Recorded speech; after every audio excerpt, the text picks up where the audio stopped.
V prilogi Z naravo je vse bolj zdravo, ki je bila priložena 2 slovenskima revijama, se je pred slabima 2 tednoma pojavil tudi tale oglas za Liverin Forte. V njem je med drugim zapisano, da je Zveza potrošnikov Slovenije prehransko dopolnilo Liverin Forte razglasila za najvarnejši izdelek za razstrupljanje. Na Zvezi potrošnikov pojasnjujejo, to je laž. Mi nikoli nismo nobenega izdelka razglasili za najbolj varnega izmed teh prehranskih dopolnil, tako da je v bistvu popolnoma izmišljena navedba. Zveza potrošnikov Slovenije je takoj zahtevala umik oglasne priloge.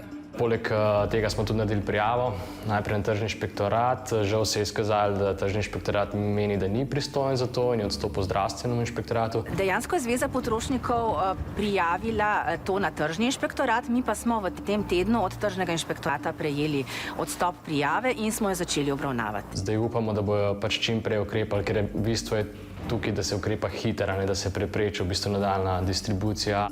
Naš sogovornik ob tem opozarja na pomanjkljiv nadzor nad trgom prehranskih dopolnil. Prodaja se jih res ogromno, ljudje ne morejo vedeti, kaj je zares tam noter. Tudi te količine raznih sestavin, ki jih vsebujejo te prehranska dopolnila, noben ne preverja, če je to res. Včasih so tudi zelo visoke te količine, čez določene meje. Ne vem, tukaj kakšnega sistematičnega nadzora ni, kakor mi vemo, in tudi ni treba teh stvari prijavljati. Skratka, zelo hitro pride lahko to v prodajo. Notifikacija prehranskih dopolnil je bila leta 2013 res ukinjena, zato proizvajalcem ni treba več prijavljati izdelkov. Tako niti ne vemo, koliko prehranskih dopolnil je v prodaji. Teoretično imamo zelo natančno napisano, kaj je prehransko dopolnilo, kaj lahko vsebuje in kaj je na sami embalaži, torej na škatlici ali kakorkoli, vendar pa najdemo na tržišču vse mogoče, kajti ni dovolj kontrole v smislu prakse, da bi inšpektor hodil od trgovine do trgovine. Z naše strani, glede na kadrovske in finančne vire, ki jih imamo na razpolago, naredimo največ, kar lahko.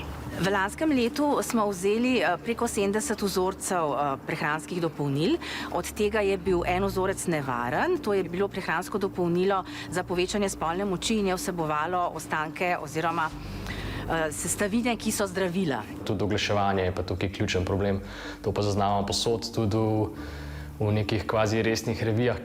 Daleč največ izdelkov vprašljive kakovosti in zavajajočih trditev o njihovi učinkovitosti se oglašuje in prodaja na spletu.